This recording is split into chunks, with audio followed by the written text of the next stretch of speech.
Let us see if I can cause a short circuit. Yeah, so we have a puzzle here now. Let us see if I can cause a short circuit. So how do we cause a short circuit? How? Looks like these are not connected right now. Do you want me to connect them all? Maybe. Short circuit by connecting the wires. Does that make sense? Okay, so there are 3 different exit points. Let me try connecting them together. Is it possible, guys?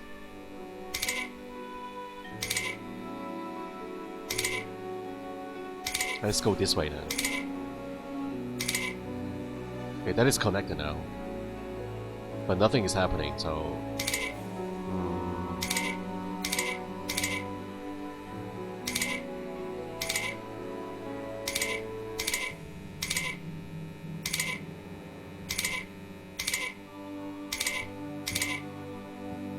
I think I'm supposed to connect them all into one single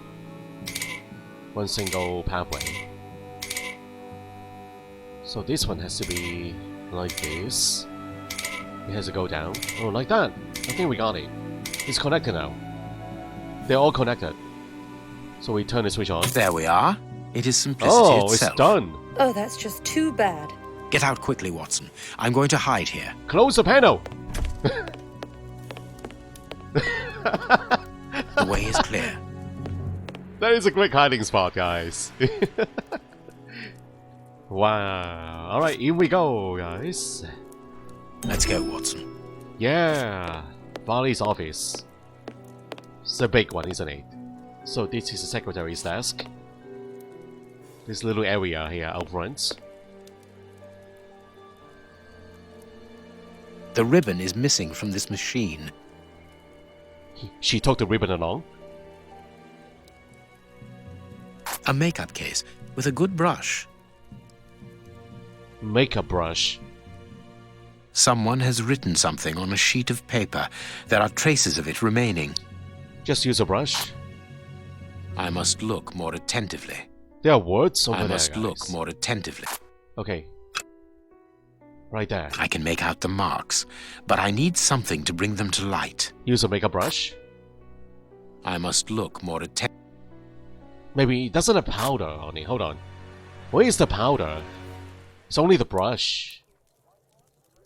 A page of this notebook has been torn out. We can only see the title in shorthand and today's date. It's a message that the secretary must send urgently. I'm going to recopy it. You can read shorthand? You never cease to amaze me. Were you a secretary before becoming the great Sherlock? Perhaps. But no, a man must have his secrets. Notes on the investigation into Sherlock Holmes to all his colleagues after the visit from... So that's a partial message. A page of this notebook has... You can read... Yes. Perhaps. Yes. Okay, need to find the powder. Maybe the ribbon? Can we use a ribbon somehow?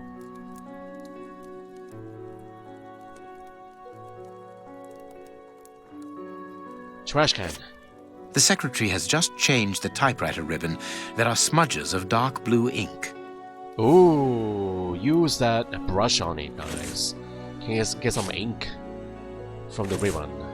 The secretary has just changed the typewriter ribbon. Can we not use ink? Nope. Never mind. Here is Farley's secretary's telegram. Nothing special here. Okay. I can pick up her makeup kit. Yeah, we pick up the brush already, right? And that's the only item here, I think.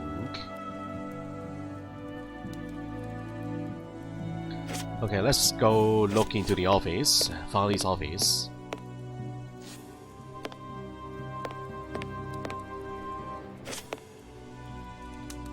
This book has fallen down from the shelf. Sherlock Holmes? The Adventures of Sherlock Holmes. My word, it's my stories about your investigations.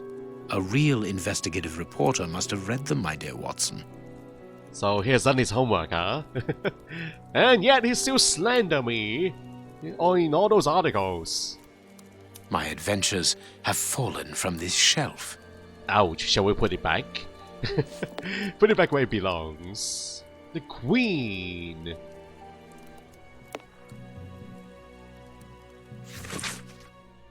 I will call on you this morning. Destroy this letter.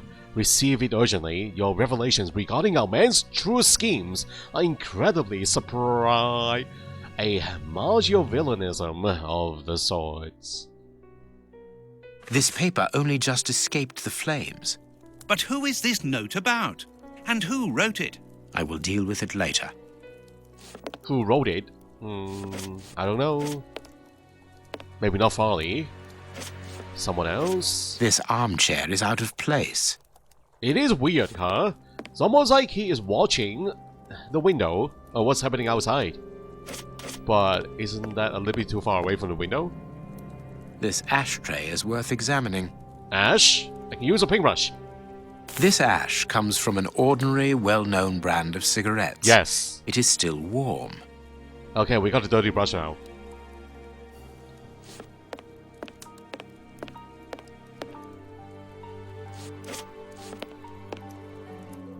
Our man left his sandwich unfinished. Ooh. Shall we do some testing on it? Bring you back to our lab. That is still blue. I wonder why. This ashtray is worth examining. We used a brush already. Is there something else that we need to do? Cigarette case. The ash. No. Why is it still blue? Someone closed the curtain as though he wanted to maintain his privacy. This cabinet has a lot of drawers, each marked with a letter. There is surely a great deal of information in them. But we can't open all of them. We must know what we are looking for. That is correct. A bunch of keys, a telephone, a technological marvel. A number was written next to it quite recently. A fine, educated hand. Holmes, this number seems very familiar. Yes, but let us dial it to be sure. 1313. Miss, get me 1313, please. It is Scotland Yard, of course. Ooh. I'm beginning to understand. Lucky you. Yep, me and Watson are still confused as ever. Come on, tell us what you discover, Holmes. Why is the number for Scotland Yard? Why? Judging from all the notes on the board, our reporter is an assiduous and organized worker. So, this is an important piece of note. For the Globe Explorer, mystery surrounds the body drowned in the Thames. The body of the man discovered yesterday morning upon the banks of the Thames still remains a mystery. An autopsy has revealed that the amount of water in the victim's lungs confirms the man's death by drowning. However, the many gaping wounds upon his body point to a savage aggression before death. For the moment, no explanation has been provided by the authorities. The victim was able to be identified. The man, a 53-year-old bargeman, was already known to the law, where his name has appeared in proceedings relating to the breach of legislation in different merchandise trafficking affairs, principally in the cereal market. The latest charge dates back several days. The court was prosecuting the disease for destruction and degradation of goods, namely a vast quantity of wheat. The shortage raging simultaneously in London would not have encouraged the judge to lean towards leniency if this horrifying death had not interrupted the proceedings. A horrible story, and rather a strange one. News in brief, the convent of St. Anthony in the town of Love on the Isle of Anglesey, Wales. I know that name, guys. I've watched the videos with the weather forecast man pronouncing the name. those videos on YouTube. I'm not even going to attempt it here, so... Anyway, it was the scene of a macabre discovery last Sunday upon the villagers' arrival at the convent. With their arms laden with provisions for the nuns in honor of Saint Anthony, patron saint of butchers and good meats. It would seem that it already was too late, and the temptation by the aforementioned saint struck brutally within the holy place upon this fateful day. The convent's 16 nuns apparently succumbed to a collective strain of madness, which resulted in their horrifically devouring one another. Oh, what the heck? The lifeless bodies were found in the canteen around what appears to have been the last meal, a clear vegetable soup. What the heck, guys? They devour one another? The 16 nuns? A member of the episcopacy who wished to remain anonymous informed us that sometimes such atrocities do strike such places where women dwell together. As women, due to the complexity of their natures, are less able to cope with the imposed asceticism that precedes St. Anthony's Day. It must be said that it was not necessary for just one more day, and this drama would most probably never have happened. What the heck? The relic of a sausage offered to St. Anthony by an angel, found in 987 during the Third Crusade and brought back from Constantinople, remained untouched, a sign that the nuns, even in their madness, were able to remain respectful towards the Lord, and this member of the high religious authorities told us. Here's what is strange: an attack of collective insanity.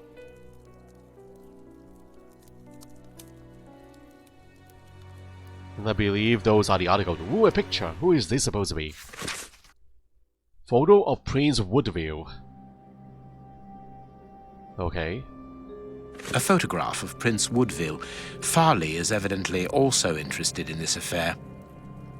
He is interested in many different affairs. He is a reporter after all. Okay, let's go back to the notes here.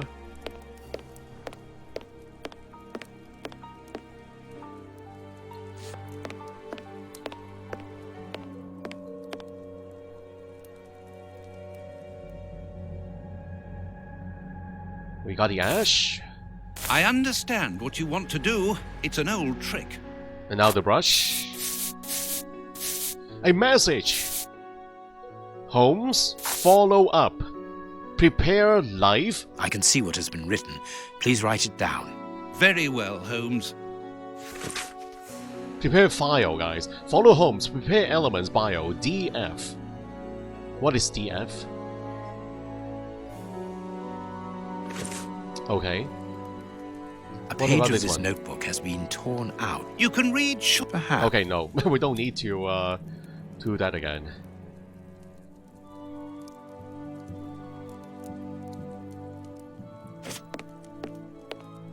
You know what we need to do? We need to go to the board. So, deduction nice rage. I think we... Wait, hold on. There's no new topics. Do we not have to do a deduction here, guys? I guess not. No deduction here. Okay. So, what more can we do?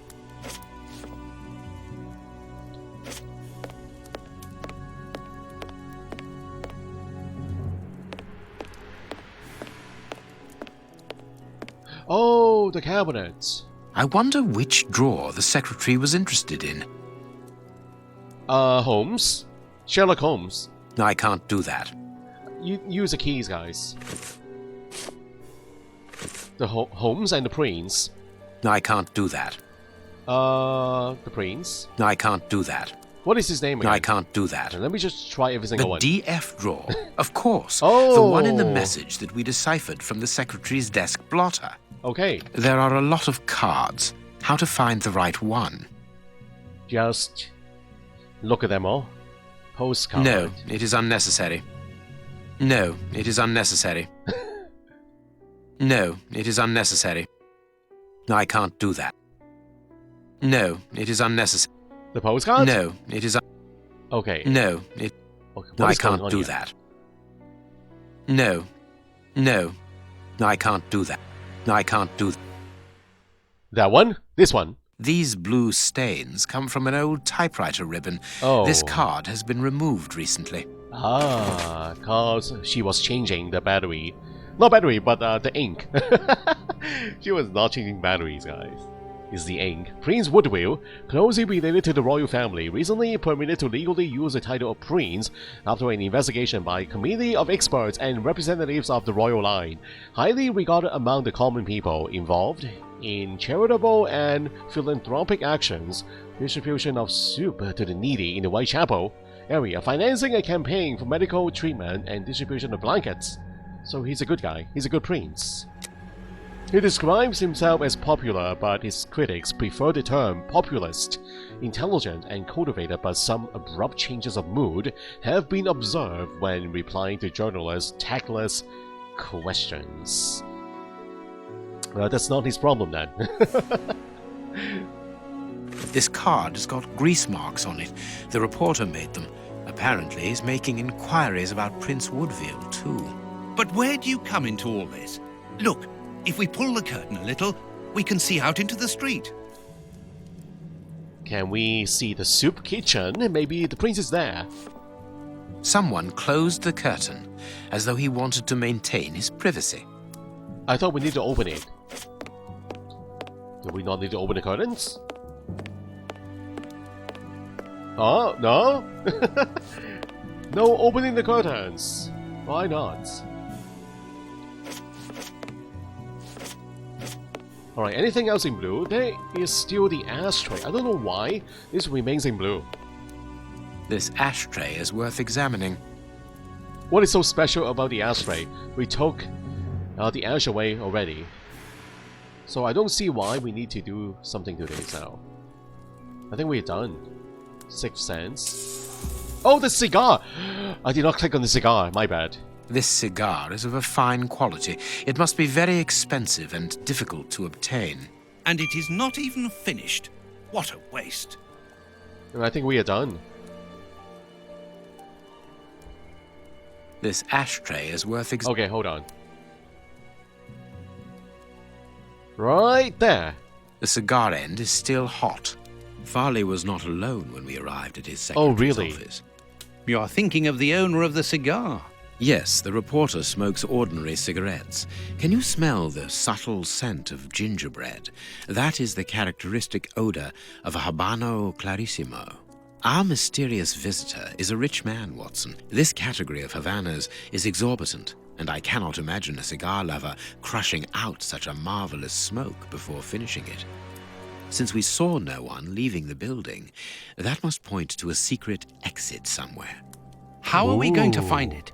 By retracing Farley's steps from the moment before we arrived. Look, this room is teeming with clues. The fireplace? The bookshelf. Investigation into journalist Farley. So, the fireplace, guys. Or the filing cabinets. The paper isn't entirely burnt. The journalist wanted to get rid of the paper. Journalist dropped the paper into the fire by accident. Oh.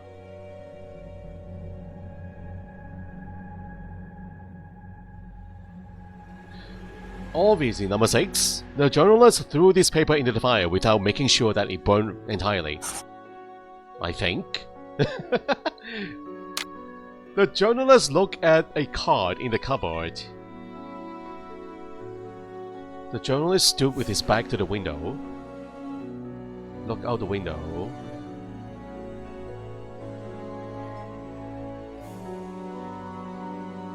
The journalist was waiting for the cab near the window. Took a file from the cupboard. Look at a card in the cupboard. You mean the cabinet, right? The filing cabinet. And this one I don't know, guys. Let's do another one. What is it? Journalist dropped the book here accidentally. I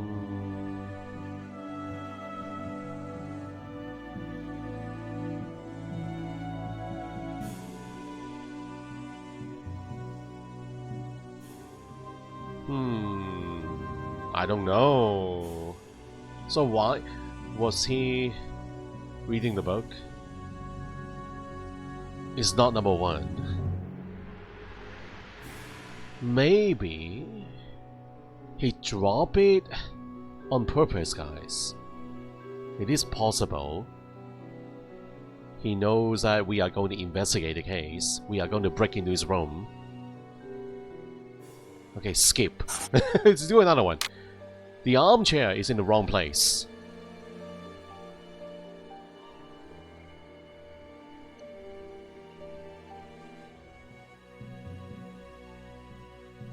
The journalist pushed the armchair as a means of protection. The visitor sat in the armchair. Right? But it is facing the window.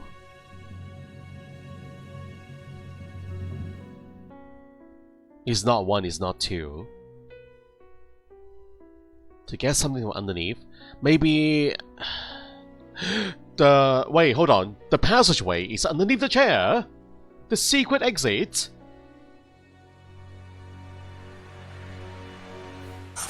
There's a secret exit! Maybe...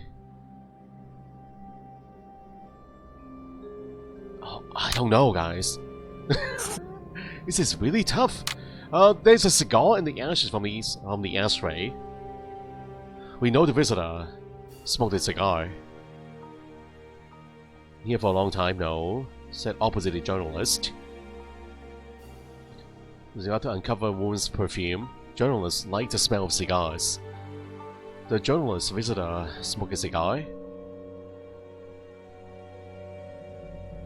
The visitor smoked a cigar sat opposite the journalist.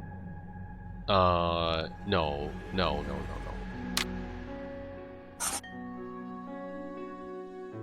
This is very weird, guys. This is not easy.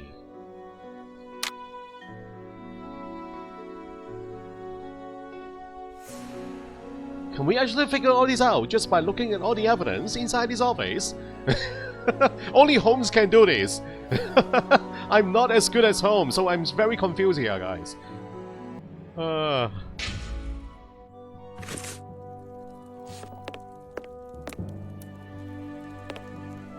We must finish our deduction board, Holmes. The key is still in the lock.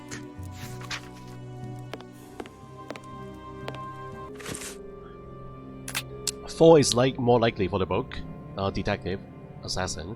Now let me go take a look. For the book. The journalist needed some information from the book. Yeah, he was obviously reading the book as we were entering the office. So maybe you're right. Maybe if that is 4, the paper isn't entirely burnt.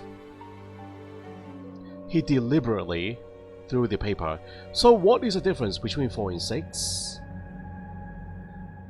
Without making sure it is burned entirely. He threw the paper in the fire. He deliberately threw the paper into the fire. Number 4 again. I feel like it's number 6 here, guys. Because it is not completely burnt. Number 6 is also deliberate, right? They are both deliberate. So, it's gotta be number 6 here. It has to be number 6. The armchair in the wrong place. The visitor sat at the armchair. But why is he not facing the journalist, though?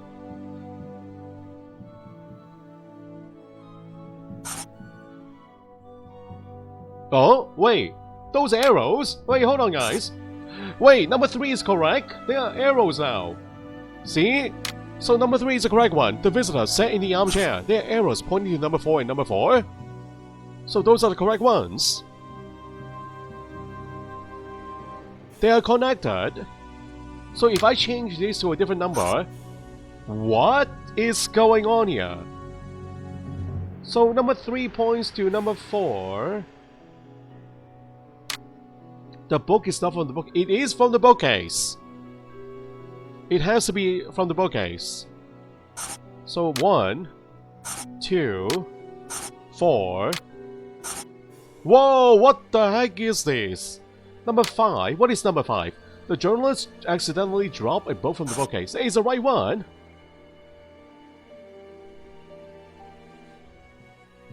Having warned his guest, the journalist headed towards a piece of furniture. And he moved it to open up a secret passageway. The journalist threw the paper into the fireplace as he was trying to get the visitor out of the room. Maybe this is not number 3, guys. The chair is wrong. The book again. It's all pointing to the book. 5, 2. Means of protection. I don't think so, guys. 4, 6, 4, 5. Number 5. The journalist pushed the armchair when he heard the doorbell. This option wasn't here before. What? So number 6. This is right. The journalist threw the paper into the fire without making sure that it burned entirely. So after we make all the connections, then we'll get the confirmation choice. So that's the right one. This is very complicated, guys. So number 6. What about this one then? He took a card in the cupboard. He looked at the card. It's not showing up on my map. Oh wait, it is showing up! Wait, it is showing up! I missed the first step! I missed number 1! There is an icon here! Oh my god! The key is still in the lock on the inside of the doorway. Okay, the secretary put the key in the lock when she was leaving. No. The journalist didn't close the door. The journalist closed the door and left the key in the lock. The journalist wanted to make sure the door was closed. He saw a shadow under the door. He forgot to lock the door. So it's not number 6. It's not number 5. It's not number 4. Well, the only one that makes sense is number 3, right? Because we saw him close the door. Yeah, we were witnessing the action, guys. So it has to be number 3. Maybe he forgot. Oh, we got another step now. 3 and 4. Ah, there we go, guys. I can't believe I actually missed that hotspot here on the door. Man. Okay, so this is a pathway, right? 6, 5, 4, 3. So 2 is what? This one is correct. The journalist pushed the armchair when he ran. So there's no secret passage.